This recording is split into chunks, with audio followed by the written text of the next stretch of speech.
అనిపించిందంటే, అసలు మీ దేవుళ్ళు కూడా దేవుళ్ళేనా? అసలు ఇద్దరిద్దరు అంటే నాకు శివుడు అంటే చాలా ఇష్టం అనమాట. ఎప్పటినుంచో చిన్నప్పటి నుంచి.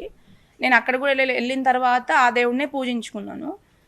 ఆ దేవుళ్ళ ఆ దేవుళ్ళ గురించి కూడా అసలు ఇద్దరిద్దరు వైఫ్‌లు ఉంటారు. ఇద్దరిద్దరు పిల్లలు ఉంటారు. వాళ్ళకి కూడా అన్ని మనుషుల్లాగానే అన్నీ ఉన్నాయి. అసలు వాళ్ళ దేవుళ్ళు ఎట్లా అవుతారమ్మా?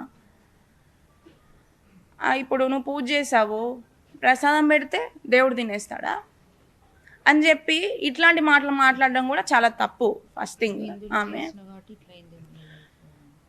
ఇంకా నువ్వు హిందువు మీ దేవుళ్ళు నమ్ముకున్నావు కాబట్టి నీకు ఇట్లా అయిందేమో, మా దాంట్లోకి వచ్చేసేయి అని చెప్పి ఇట్లాంటి మాటలు మాట్లాడేదనమాట.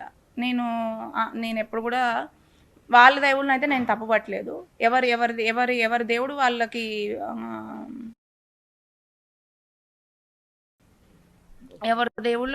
ఎవరి దేవుళ్ళు వాళ్ళకే గొప్ప. నేను మీ దేవుడిని రెస్పెక్ట్ చేస్తాను, మీరు మా దేవుడిని కూడా అంతే రెస్పెక్ట్ చేయాలని చెప్పి నేను అనుకునేదాన్ని.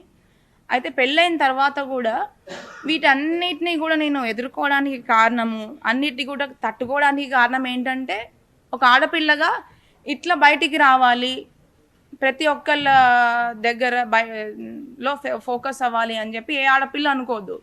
మీకు కూడా ఖచ్చితంగా ఇక్కడికి వచ్చిన వాళ్ళందరికీ కూడా ఆడపిల్లలు ఉండే ఉంటారు. మీ ఆడపిల్లకి ఈ పరిస్థితి వస్తే ఖచ్చితంగా మీ ఆడపిల్లలని అయితే ఈ పరిస్థితి రావాలి, ఇలా వచ్చి బయటికి వచ్చి ఇట్లా ఇట్లా ఫోకస్ అవ్వాలి, ఇట్లా అన్యాయం గురించి మాట్లాడాలి అని అయితే మీరు ఖచ్చితంగా అనుకోరు. ఫస్ట్ ఎవరైనా ఆ పరిస్థితి వరకు తెచ్చుకోరు. బట్ మేము అనుకోకుండా వాళ్ళ మీద నమ్మకంతో పెళ్లి చేసుకున్నందుకు మాకు ఈ పరిస్థితి మా డాడీకి, మా మమ్మీకి, మా కుటుంబం అందరికీ కూడా వచ్చింది.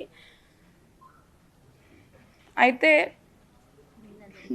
దీనికి ఖచ్చితంగా ఈ అన్నిటికీ కూడా మీ అందరు కూడా ఫ్యూచర్లో కూడా ప్రతి ఒక్కల సపోర్ట్ నాకు ఉంటుందని నేను మనస్ఫూర్తిగా కోరుకుంటున్నాను.